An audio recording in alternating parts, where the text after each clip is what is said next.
You're listening to Mortgage Lending Mastery. Get the knowledge you need to advance your mortgage practice quickly and efficiently from Jen Du Plessis, America's Mortgage Mastery mentor with over 37 years of experience and over $1 billion in lifetime fundings. Jen has been mentoring loan officers and realtors for over 15 years and speaking on stages across the globe. So settle in and get ready as Jen and her guests share their experience, passion, and strategies to help you crack the top producer code to reach new heights in your business. And now, here's your host, Jen Du Plessis, Mortgage Mastery Mentor and head chick in charge of Kinetic Spark Consulting. Hi, everyone. Welcome back to this episode. I am delighted to bring on a colleague that I was just introduced to by the name of Deb Colameta. And I want to tell you, and she was introduced by a friend of ours jointly, Jennifer Hammond, who is the host of the Jennifer Hammond Show. And she's also a real estate agent with TTR Sotheby's here in I want to say Northern Virginia because that's where I live, but it's in the DMV. And for those that don't know anything about my area, it's the District of Columbia. The M is Maryland and the V is Virginia. And so we're just one big metropolitan area. Although I have to tell you, if I have to drive over to Maryland, we call it the Potomac Ocean because no one wants to go over, and people in Maryland don't want to come over to Virginia. It's the most hilarious thing. But Deb, I am so delighted to have you on the show. Welcome. Thank you for having me. Yeah, and it's so funny. You and I were talking on the phone saying, okay, so, and I tend to do that. I chit chat with people before I book them, and you and I chit chat, and we were like, why didn't we record this chit chat? Because this would have been so much fun, right? And so hopefully the conversation will lead us down the same kind of path that we had before. And if not, that's what's so great about podcasting. It's not scripted. At least I hope people don't do scripting. I can't stand that. But I am so excited to have you on board here. So Deb is the author of the book called Best Offer, Best Life. And she's going to talk about that book, and we're going to kind of dive in to it. And she also is the founder of Metabright Media. And I guess we're going to talk about that too. We're going to talk about those things as well. But so here's where I want to get started. So I know you have a story that brings us to why you have this book and to how you simplify, how you came to the realization that we all should be considering simplification of our lives. And especially while we're in COVID, right? In the COVID challenge, we need to think about ways to simplify our life. So you've developed a lot of fun things. So, strap everything in, guys, because she's going to be sharing with us something that's really simple, but has a significant impact in her family and her life. So tell us where you were when this, whole event started, and then we'll bring everybody forward here. We had a problem in our family that I think many families face, and that is we felt like our house was just too small for the four of us as our family was expanding. And we started to think about our next move. Are we going to be moving to a bigger house? Are we going to try to just get a different house? And that's what really triggered this whole process. We started to clean out our things with the intent of moving and getting our house ready for sale. And what happened was it yielded this huge pile of stuff that I couldn't really donate. Maybe it was fragile or delicate and or had many pieces, so it wasn't really appropriate for donating. Or it just felt like, I hadn't used it, but we paid a lot for it, or, maybe it was a wedding gift. So it felt like to me, there was a lot of money tied up in this particular pile. And I was introduced to the idea of online yard sales as a way to whittle down that pile and help us purge our house. And it has changed our entire lives. It's changed the way we do things, the way we buy things, the gifts we give to other people. It's had such a transformative effect on us. And I love sharing that with the world and helping people to do it for themselves. So that's one of the things that we talk about in the book, Best Offer, Best Life, is how people can follow my blueprint for success and trying to replicate this in their own lives. And like you said, with quarantine, it was like the great reset. You know, we're all thinking more about being intentional. What do we need? You know, we're not exactly roughing it. Many of us are very comfortable in our own homes, but not having those shopping sprees to go on to, you know, if you're bored or whatnot, trying to make the most of what you already have. And that's really what it's all about. Yeah, I love that. Well, and as you and I were talking previously, it's sort of like the show, Love It or Leave It, right? Right. Love it or list it. Love it or list it, I think is that, you know, they're making renovations in their homes and they're saying, you know, maybe we should just stay here, that type of thing. What you're saying is that you're making renovations in your lifestyle, right? And just kind of decluttering everything. And it's funny because there is a mindset about that. You know, many, many years ago, I was introduced to isogenics, right? And this is a, you know, shake meal shake kind of thing. And the reason I was introduced to it in a BNI meeting, which is Business Network International. For those of you who don't know, it's just a weekly, you know, networking group. And I didn't need it because I've always been kind of tiny and everything. But my husband has type 2 diabetes. And I found out that the founder has type 2 diabetes and that he created this product to be able to beat that, right? And he did. And I said, oh, well, let's do it, you know. So we decided to do it. And we did what they call as a 9-day cleanse to get started. And in 9 days, I kid you not, and these are silly things, but it kind of hones in on this thing. In 9 days, I stopped drinking coffee. And I haven't drank coffee since. It's been 7 years. At least. Wow. Because I just kind of lost the taste for it. Right. And in 9 days, you know, my body changed. So now looking at some food goes, ugh. You know, I don't like it whatsoever. And I go, oh, why would you consume that? Why would you eat that? Right. And it was all these 9 days that changed it. And so, you know, it has an ability, you know, when you declutter your body, your house, right? Your life, and on all the crazy, like I will tell you what I need to declutter is a basket that has a ton of cute, cool technology that I bought. Mm-hmm. Right? I need to declutter that. And, but when you do, it changes your mindset. There is a mindset shift and an emotional impact that it has on you. So you mentioned, you know, that it changed the way, you know, how you buy gifts for people, how you buy things for yourself. So walk us down that path, because I will tell you that I know a ton of people during this pandemic that we're all in that are overspending online. While they can't go and do a shopping spree close, they are spending online. So tell us how that because you said it changed you, but you know, so tell us how it did. Well, what is different for you, given the fact that I just shared a couple stories? First of all, the shopping online for me has really changed, because many times when I buy something online, whether it's clothing or something from a big box store, I have it shipped right to my house. Yeah. I open it up and I realize it's not exactly what I wanted. It's close, but not quite. It's maybe smaller than I thought, or not exactly the right color. And that sometimes leads to more work for me in the long run, because then I feel like I have to sell it. Yeah, or send it back, or, you know. Or send it back. Yeah. It creates more noise in my life. Mm-hmm. So the easier thing is just to not buy it in the first place, unless you really, really need it. So that's one lesson that I've learned from this whole purging process, is to be very intentional about what you bring into your space. And sometimes when I'm shopping, you know, late at night on Amazon or another store, I'll put it in my cart. And then in the morning, I'll check my cart and I'll ask myself again, okay, do I really need that? And many times, just the act of putting it in my cart gives me that same little thrill of, I could buy this if I want to, but I'm going to hold off. And then I save it for later.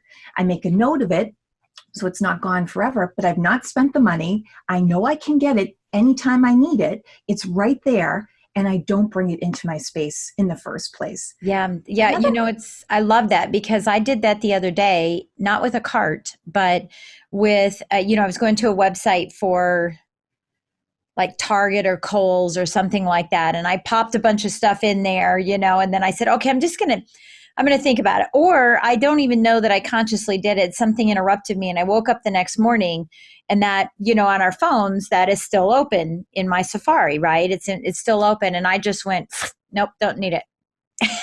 Good for you. But I didn't consciously do it. So you're saying to make the conscious effort to do that.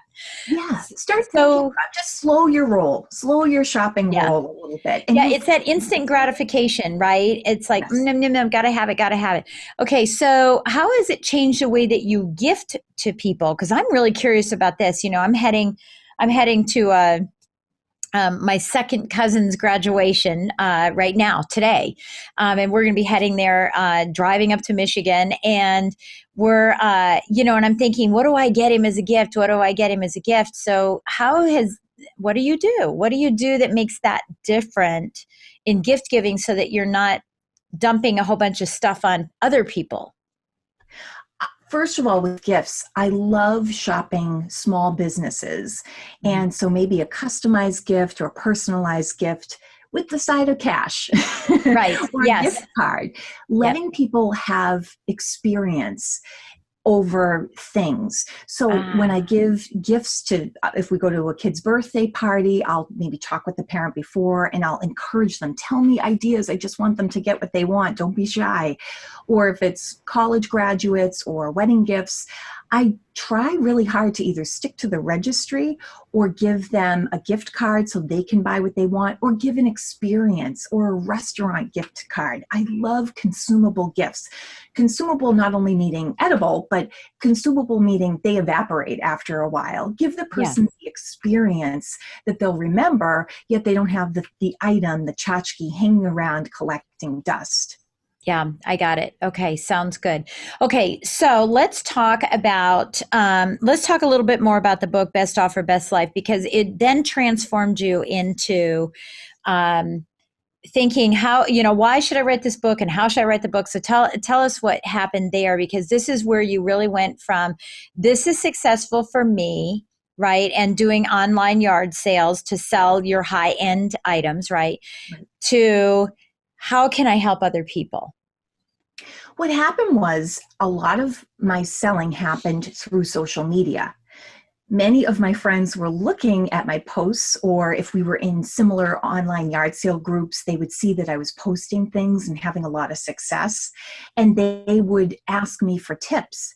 And I would start writing these emails with tips on when to post things, what groups to post in, the pricing for certain things. And people started writing back and saying, hey, you should write a book. This would be really helpful. Or I used your tips. I want to forward your email, but you should write a book about it. So it was after the prodding of my family and friends who said, I think you should tell this story. And it's not just about how to post something online. It's very simple to post an item online. That's the beauty of it.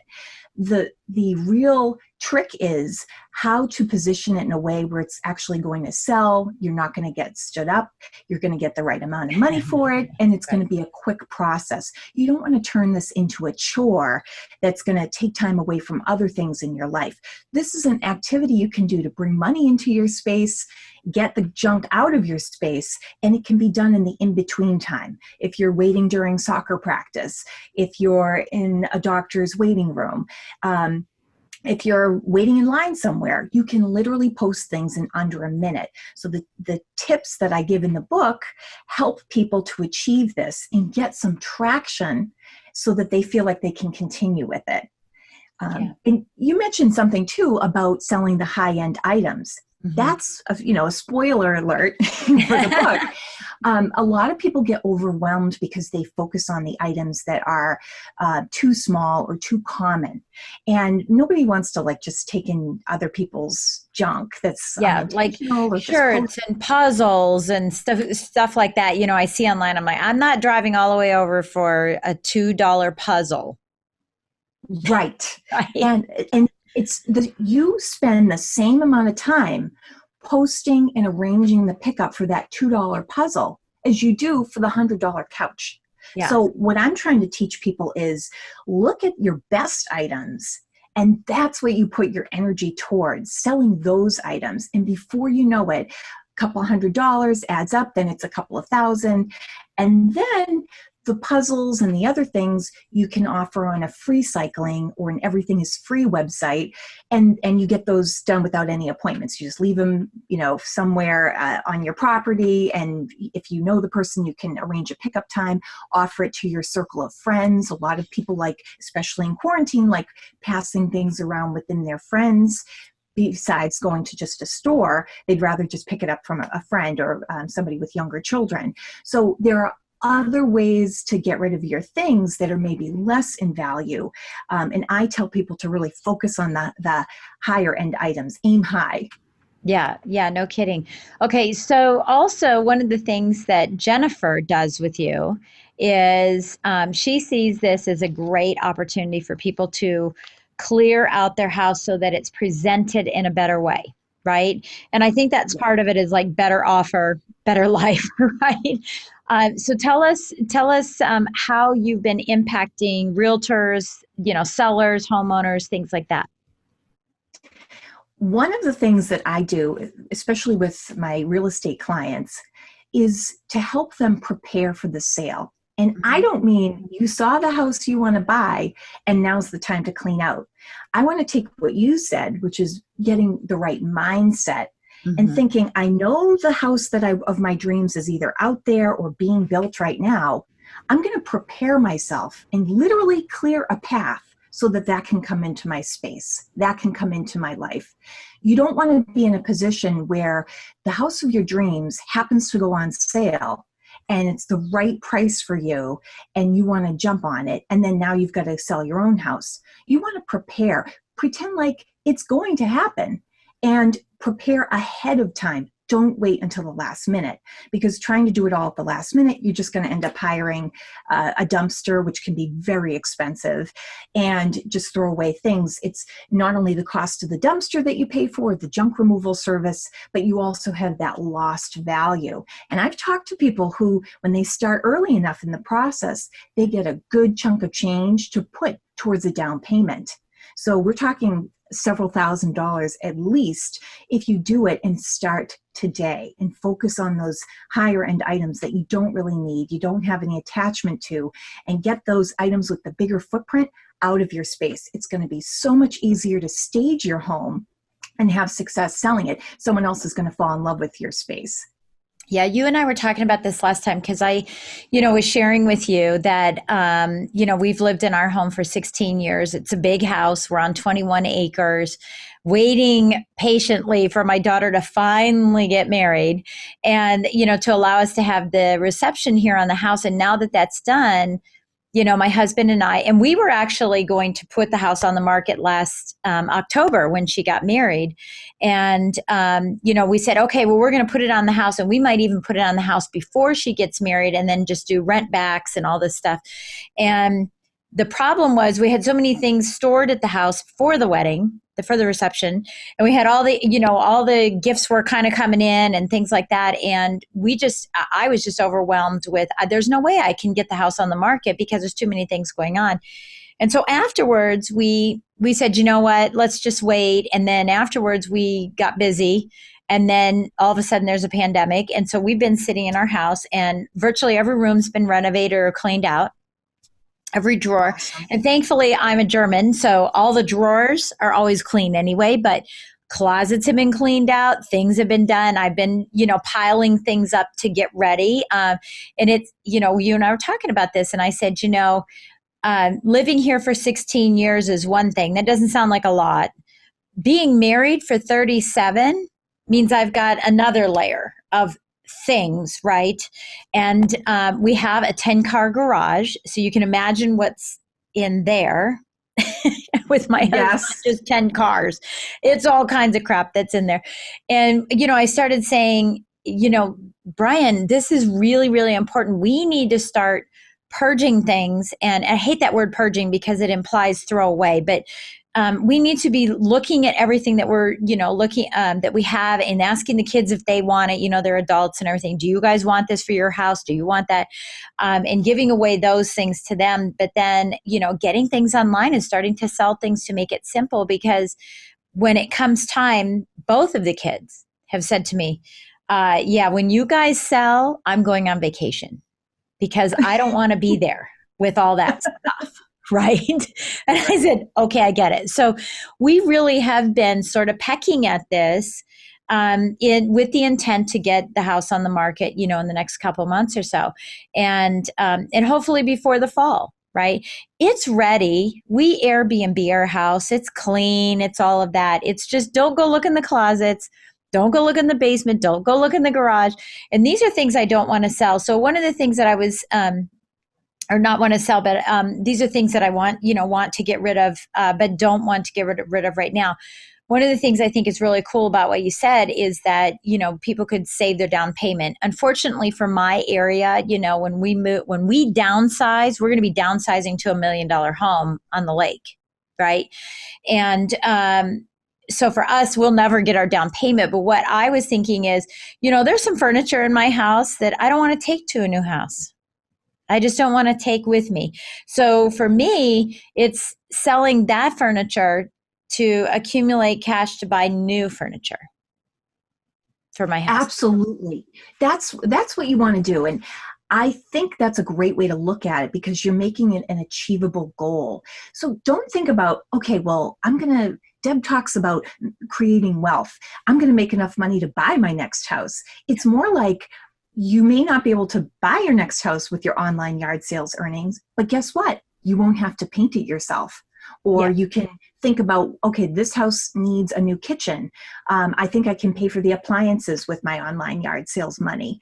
That's the key, to make it measurable. But we've paid for a lot more than that. I mean, we've got a beautiful sports car in the driveway, and something else that we were talking about, we have saved a lot of equity in our home because we actually didn't move. We really repurposed many things in our home, and it feels a lot bigger. And we are still waiting for our dream house to find us. But when it does, we will be ready to jump all over it. And I'm really happy about that. So we were able to build up a little bit more equity in our home. And that's another way to create wealth and comfort, knowing that when we see that dream house, we can go for it. And that's the freedom that this sort of mindset and lifestyle really give to you. But I think too, with your furniture, it's from what I can see, it's beautiful. So what a fine shame it would be to get rid of it in a rush. Just snap some pictures, put it on a local furniture Facebook group, and see what happens. You may think, well, I don't know if I want to get rid of it now, but if somebody offers you $500 or $600 for it, you might say, actually, I'll sell it. Money is a great motivator, and you don't know until you just try to sell it.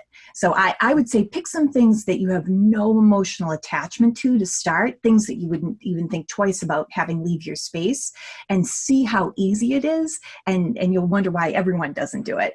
Yeah, and it's funny you said that, because my house already looks staged for a sale. And if you're watching this, you're just seeing my office and stuff. But like, that is used. This is nice, but I probably won't use it in my new house because my color schemes have changed.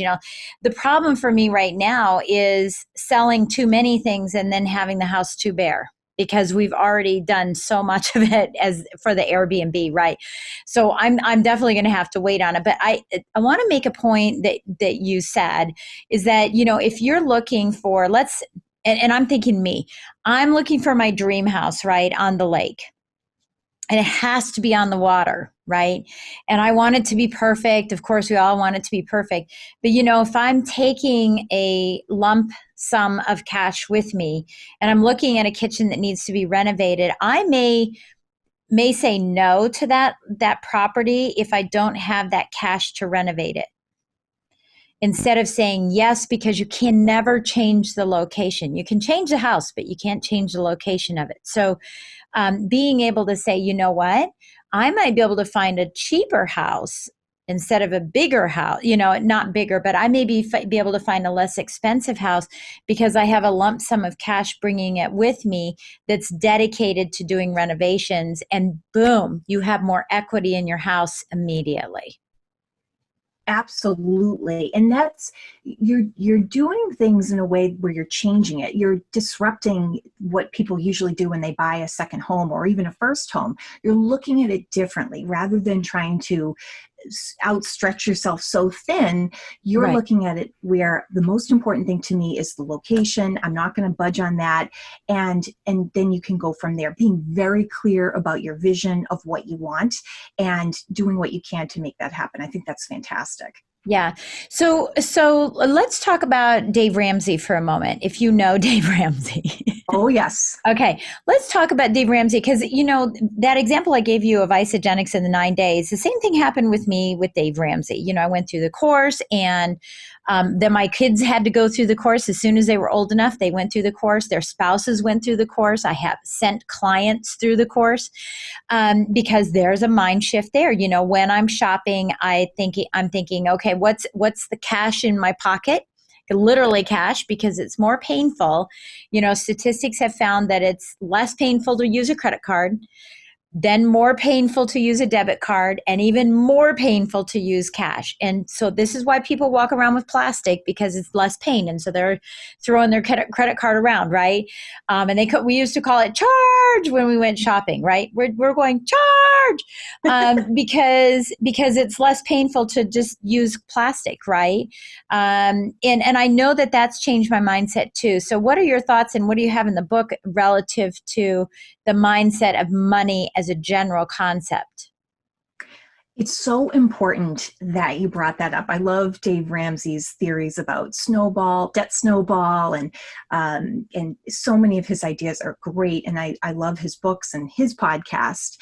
In the book, I talk about the importance of using cash to be solvent. Some of the richest people that I know personally use a cash envelope system. Yeah. How basic is that? We all have envelopes in our homes, and you can see the money that you have. And when you pay a contractor or somebody who's doing work for you and you use cash, because many times they might require that, it's this new feeling of it's paid for, free and clear. I can truly afford this. I can truly enjoy it, rather than trying to take out a second mortgage to pay for something or putting it on the credit card. And this is a natural barrier for us. That's something that I talked about in the book, where if you use your credit card, there's really no shut off. I mean, yeah, we have a credit limit that you have to be mindful of, but it doesn't stop you from overbuying at the food store or overbuying at Target. So if you have a set amount of cash in your wallet, that's what you're going to spend. That's what you're going to be able to spend that particular day. And that's so important for changing your spending habits. Yeah. One of the things that I love about online yard sales is that a lot of the transactions are cash. The quarantine has changed that a little bit. I've done a lot more Venmo or PayPal payments, basically because of, just being germ conscious. Right. But there's nothing. But it's still cash out of your bank account. So exactly. Yeah. There's nothing like the feeling of cash in your hands. And so many times I'll sell something for, $25, and then I'll take that cash with me to my nail salon and go get a manicure or a pedicure. And that's like mad money. And you never get too old for that. It's like getting money in your birthday card. It's just free money that was dropped in your lap. And I know that Dave Ramsey would want me to put that in a savings account first. Or your emergency basket or whatever. Yeah. Well, but that's your decision, right? That's why budgeting is so important. Yeah. It's a great feeling. I'd rather have that experience of pampering than that baby gear item that I don't need anymore. So it's kind of trading that out and treating myself and doing self-care and having the online yard sales pay for it. It's a great system and a lot of good positive reinforcement for the whole effort. Yeah, and I think it'll help your mindset as well. Okay, so as we start to close up, I just want to ask you, someone's listening to this, and and the whole purpose of this is for people to be able to share with other people, something that they heard that says, hey, look, this is a way that, and especially we have people in these difficult times that are just doing fantastic, and we have people that are not. And so the timing is really good, to help people find more money in their house, find more cash in their house, so that they can make their mortgage payment, so that they can, pay for whatever, food, whatever it is, because maybe ends, they're not just meeting ends meet, whatever that's called. I can't think of it. And as Dave Ramsey says, that the month runs longer than your money, or you run out of money at the, your month is shorter or something. And so if someone's listening to this and they've never done online anything, because I go to Marketplace all the time to find, used things. I mean, I'm just definitely a reuser. It's just maybe a Dave Ramsey thing, but I think it was been ingrained for years and years about that, is that I think I've had one brand new car in my entire life. Everything was used. So almost new, but beautiful, right? But never new. So if someone has never done this, they've never gone on Facebook Marketplace or into the groups, the Facebook groups themselves, into, different groups where you post these things. What are one or two tips that you could share with them about getting started, so that they don't feel like this is a weird world, or I heard these nasty things about Craigslist and people getting hurt? What are some things that people could do to get this started, to get some cash in their pocket, to help them through this period or any other period? Well, one little small step to take would just be to join some of the groups on Facebook. And you might be surprised that you'll be in good company. I have found a lot of times when I join a new Facebook online yard sale group, I'll see maybe 30 mutual friends in that group. And I'll think, why didn't they tell me they were doing this? This is such Right. a great idea. What a great group. Yeah. So find some groups that you can just join and poke around. And you'll say, oh, I have one of those. I could sell that for $50. I could sell that. So try to look in Facebook as if you were joining you were looking for a new friend. You Right. type in the name of your town or city, plus the words garage sale or online yard sale or tag sale, and a couple of listings will come up. And just request to join it for free. And then once you're in it, start looking around and get inspired. One media person that I had an interview with recently said that one of the reasons why she wanted to talk to me about online yard sales is because she found that it was absolutely a way to sustain herself through unemployment. She was between jobs a few years ago, and she supported herself for a full year because of what she sold on eBay. Oh my gosh, she must have had some beautiful things. Yeah, and between that, or if you flip items, or just there's so much cash that's tied up in the things that are in our house. We all have things that we can get rid of without thinking twice about. So that's where you should start. And if that pays a couple of bills for you, or that gives you a free trip to the grocery store, it's a big boost for you. It's good encouragement. It's within your power. You can do it. You can take control of your stuff. And that's something that I'd love to leave with people who are facing a little bit of financial hardship here. The community is out there to help you. Yeah, I love that. So it's not only for financial hardship. This is for fun money. This is for cleaning out your house and feeling an opportunity to breathe, right? Breathe, because maybe you shouldn't buy another house right now. Maybe you have enough room. You just have to find the room. It's for people that are looking to move and want to be prepared, right? Prepared in advance, and maybe use that money for down payment, or use it to do some renovations, maybe find a house that needs, some TLC. And what else is it for? It feels like there's a fifth thing that is for, but it seems like this is a great way. And I think this is also good for kids. I was thinking about this for my grandkids. I don't know why grandkids always have an accumulation of stuffed animals. I mean, it's just ridiculous. And they carry them around. And so one of my granddaughters, my eldest granddaughter, she decided she was going to go through it, and she was going to gift them to her sister, which still didn't take them out of the house. but it did move them down to gift them to the sister. But I think this is a really good thing for them to learn, even if they had their own little garage sale, to get rid of them, to get rid of all the extra toys and stuff that they have, because that accumulation is something that, they get tied to. They really get tied to the accumulation, and their house is a crazy disaster. And it's nothing against my kids. It's just, they get gifts and they get more gifts, right? Yeah. And they don't buy them anything. My kids don't buy them a single thing because they have so much family that everybody's buying them all this stuff. But I think that would be a really good exercise for them to do to help them learn how to release and not consume. Absolutely. It's so important for our kids as a lesson to learn not to be so attached to their things. And yes, there are those favorite toys and dolls, but this is a good lesson for them. In the book, I talked about how when I was cleaning out my son's room with him, he found a collection of things he didn't use anymore. Each item of the collection was $10 to $15, and there was probably $50 to $100 worth of things tied up in that one little tiny bin. Yeah. And he was saying, geez, I'd rather have that money back. And that helps me when we go toy shopping. I remind him of that example. So these are all teachable moments for the kids, and they should be involved in the process because you want to make this a lifestyle change. Yeah, for them when they get older. Yeah, absolutely. Yeah. Because we're such a world of consumers, And I give my kids, I say to them, if you want to sell this, I'll give you the money and you can take it to do something fun that you want to do. Now, I might have already paid for the item that they were going to do if we were going to go out for ice cream or whatever, but they don't have to know that. They feel like they're using their own money. They like to use their own money. They feel good about it. So you're really giving that as a gift to your kids so they can learn how to manage their own stuff and learn how to manage their finances. It's a very important and age-appropriate lesson for kids. Yeah, I think that's wonderful. It's great.